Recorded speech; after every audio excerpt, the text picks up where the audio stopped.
Finish na. Hindi mo na kailangan pang lumaban. Dahil sa totoo lang, huli na ang lahat. Kakamali ka kung iniisip mo may pag-asa pa, ang puso mo nilikha ng pagdududa. Huwag mo nang hayaang manaig ang pag-ibig. Dahil kasinungalingan lamang yun. Higit ang kasamaan kaysa sa kabutihan ng puso. Kaya ibasura mo na ang paniniwala na ang Diyos ay may plano para sa mundo. Dahil alam naman natin na ikaw ang isa sa kanyang pinakamatinding pagkakamali. Na ang panglalait ng kaaway ay tunay na mas dapat pakinggan. Tandaan, ang mga salita ng Diyos ay ang balita na puro lamang kabuluhanan. Huwag kang maniwala sa salita dahil ang mundo ay may ibang mensahe. Totoo ang sinasabi nila. Hindi kanya mahal. Maniwala ka sa mundo. Huwag mong hayaang mabulag ka sa kasinungalingan. Kaibigan, hindi ka nabubuhay dahil sa pag-ibig.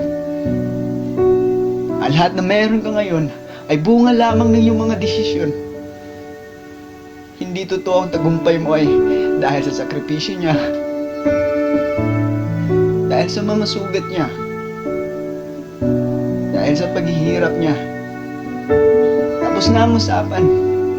Huwag na natin lokohin ang mga sarili natin. Itong mga pinaglalaban ko dati, pero biglang bumaliktad ang lahat. Nang maintindihan ko ito, namatay at nabuhay siya para sa akin. Para sa akin, namatay at nabuhay siya. Nang maintindihan ko ito, biglang bumaliktad ang lahat. Ito ang mga pinaglalaban ko dati, pero wag na natin lukohin ang mga sarili natin. Tapos na ang usapan. Dahil sa paghihirap niya, dahil sa mga sugat niya, dahil sa sakripisyo niya. Hindi totoo ang tagumpay mo ay bunga lamang ng iyong mga desisyon.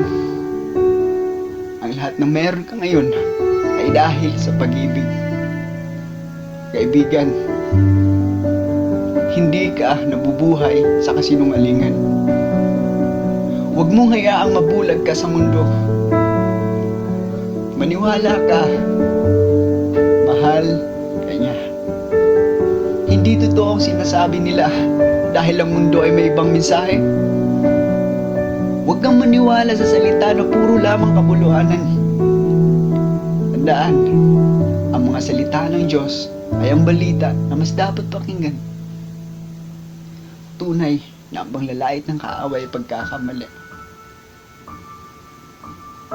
Ikaw ang isa sa kanyang pinakamatinding plano para sa mundo. Kaya't ibasura mo na ang paniniwala na higit ang kasamaan kaysa sa kabutihan ng pag-ibig. Huwag mo nang hayaang manaibig nilikha ng pagdududa sa puso mong may pag-asa pa. Nagkakamali ka kung iniisip mong huli na ang lahat. Dahil sa totoo lang, hindi mo na kailangan pang lumaban.